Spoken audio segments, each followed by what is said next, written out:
नमस्कार, आप सुन रहे रेडियो मधुबन 90.4 एफएम। मुझे गुस्सा क्यों आता है, इस एपिसोड में आप सभी का फिर से एक बार स्वागत है। हमारे साथ डॉक्टर जमीला जी बैठे हुए हैं और कुछ समय पहले हमने बात की कि जैसे कि टारगेट के ऊपर उन्होंने बहुत ही अच्छा फोकस हम सभी को दिया कि जब हम लोग टारगेट हमारी क्षमता के आगे रखते हैं या हमारी क्षमता के ज़्यादा हम लोग एक्सपेक्ट करते हैं तो मुश्किलातें बढ़ जाती हैं। और कभी कभी जैसे कि हमने एक छोटी सी कहानी आपको बताई थी कि कभी कभी हम गुस्सा आ जाता है तो उसमें बहुत सारी ऐसे नेगेटिव एनर्जी के कारण गलत भी हो जाता है हमारे हाथों से, लेकिन उसके बाद हम उसका अगर परिणाम सोच ले, गुस्सा आने के पहले अगर थोड़ा सा चिंतन अपने आप को दे दे कि इसके परिणाम क्या हो सकता है। अगर किसी का हमने खून कर दिया, सब भी परिणाम सोचने अगर उसको मालूम होता तो वो कभी करता ही नहीं।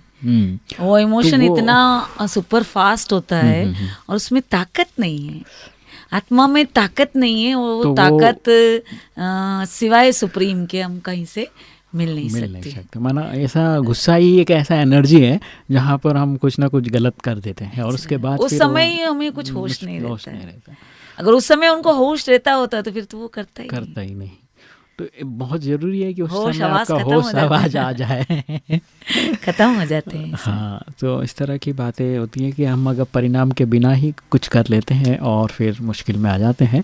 छोटी बात पर भी किसी का खून कर देना, जमीला डॉक्टर जी, कैसे बना व्यक्ति इसके अधीन हो जाता है, तो इसके लिए कुछ बात बताइए आप। कि देखो, खून करना वो नहीं चाहता, कोई भी आत्मा किसी को दुख देना नहीं चाहती, लेकिन वो कैसे, मगर हमें समझ दी है परमात्मा ने कि कर्म करने से पहले हमें समझ दी है कि this is right and this is wrong.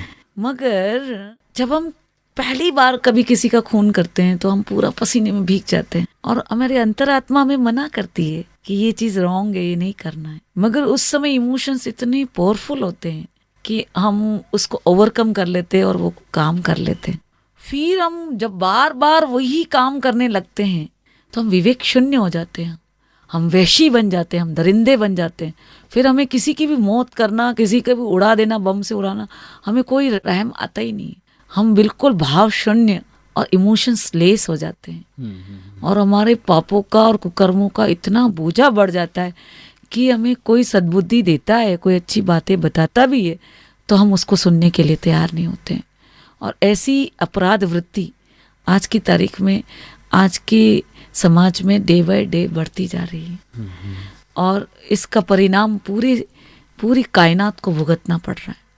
Doctor Jamila जी, आपकी बात से मुझे याद आ रहा है कि अमेरिका में जिसके कारण 5 करोड़ आबादी है लेकिन 30 लाख बच्चे जो है जेल में है, बस इसी के कारण हो सकता है आप जो बता रहे हैं। तो वहाँ पे बच्चे ज़्यादा क्राइम करते हैं क्योंकि बच्चों का जो पालना होना चाहिए, क्योंकि जो हम फैमिली, जो माता पिता की जो पालना होती है, जो बचपन होता हमारा, बचपन में जो घटनाएं आपके साथ बीतती है वो आपके सबकॉन्शियस माइंड में छप जाती है, सीधा अंतर मन में छप जाती है। हिटलर की माँ सौतेली थी और हिटलर जो हिटलर बना उसका कारण ही, उसका गुस्सा 2 प्रकार का होता है। एक तो आप एक्सप्रेस कर लो तो उसमें कोई तकलीफ नहीं है, और जो सप्रेस होता है, जो अंदर जमा होता है, तो हिटलर की माँ सौतेली थी और उसके ऊपर बहुत अत्याचार करती थी, तो उसका बदला उसने पूरी कायनात से लिया और फिर वो इतना क्रूअल और इतना बेदर्द और इतना वहशी बन गया था कि उसको कितनी भी उनको मजा आने लगा, जितनी हत्याएं करता था उसको उसमें आनंद आने लगा। और वो एकदम उन्होंने पूरे सबको, मतलब नाजीज के ऊपर इतने अत्याचार किए। वो उसका बचपन का जो सप्रेस इमोशन है, क्योंकि आपको गुस्सा दबाना नहीं, वो ज्यादा खतरनाक है। कई लोग बहुत शांत दिखते हैं ऊपर से तो, और जैसे प्याज का छिलका है, ऊपर से तो अच्छा है और अंदर सब सड़ा हुआ है, वैसा ही हाल होता है। तो उसके मन में अंदर जो नेगेटिव इमोशंस का जो कचरा जमा हो जाता है, तो ऐसे में अचानक सुसाइड कर लेता है, अचानक कितने लोगों कत्लेआम कर देता है। और फिर वो जो एक्सप्रेस होता है वो बड़ा डेंजरस और भयानक रीति से होता है, जैसा हिटलर का मैंने उदाहरण दिया आपको। तो बच्चों में जो क्राइम हो रहा है उसका कारण पालना की कमी, माँ और बाप दोनों का जॉब करना। पहले ज़माने में माता जो है, माता का जो पालना होता था और बच्चे पे पूरे उसकी निगरानी होती थी, आजकल हम नौकरों के हवाले मतलब बच्चों को कर लेते हैं। और फिर बच्चे फिर आजकल जो एक जो टीवी का जो ये जो कंप्यूटर में जो आ गया कुछ तो भी देखने को मिल जाता है, वो हमारे माइंड को पॉल्यूटेट करता है। तो आपको एक सच्ची घटना सुनाते हैं हम आपको कि माँ बाप दोनों पूना की बात है। दोनों बच्चे जॉब करते हैं, माँ बाप बड़े अच्छी पोस्ट पे दोनों, और बेटा घर में अकेला रहता है। तो रोज वो नंगी नंगी सेक्स की पिक्चरें देखता था, मतलब इंटरनेट पे। छोटा सा बच्चा, कोई ज्यादा बड़ा भी नहीं। तो गांव से अचानक दादी आई और दादी ने देखा कि इसके संस्कार खत्म हो रहे हैं। इतना छोटा बच्चा और इतनी निगेटिव और इतनी गंदी गंदी अश्लील पिक्चर जो इंटरनेट पे वो लॉर्ड करके रोज देख रहा है। तो उसने उसको 2-3 बार टोका। तो बच्चे को इतना गुस्सा आया, अंदर से पिस्टल लाके पापा की दादी का खून कर दिया। तो आप समझ सकते हैं कि अगर समाज में यही परोसोगे जो हम परोस रहे हैं, चाहे आप अखबार उठा लो, चाहे टीवी उठा लो, चाहे कंप्यूटर में गूगल आप सर्च करो, तो there is a lot of negativity हम परोस रहे हैं।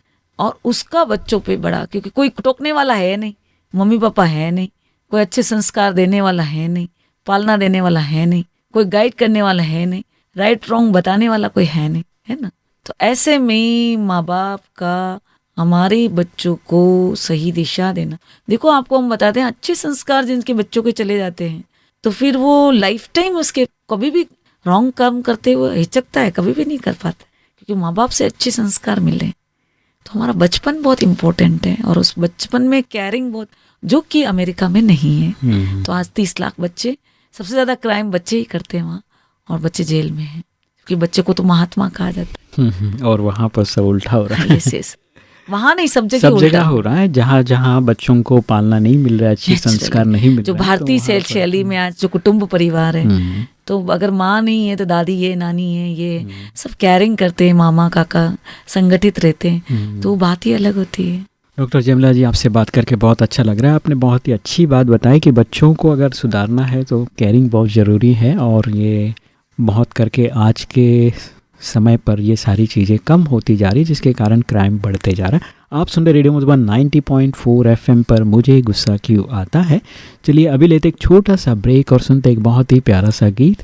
आप सुन रहे रेडियो मधुबन 90.4 FM, सुनते रहो।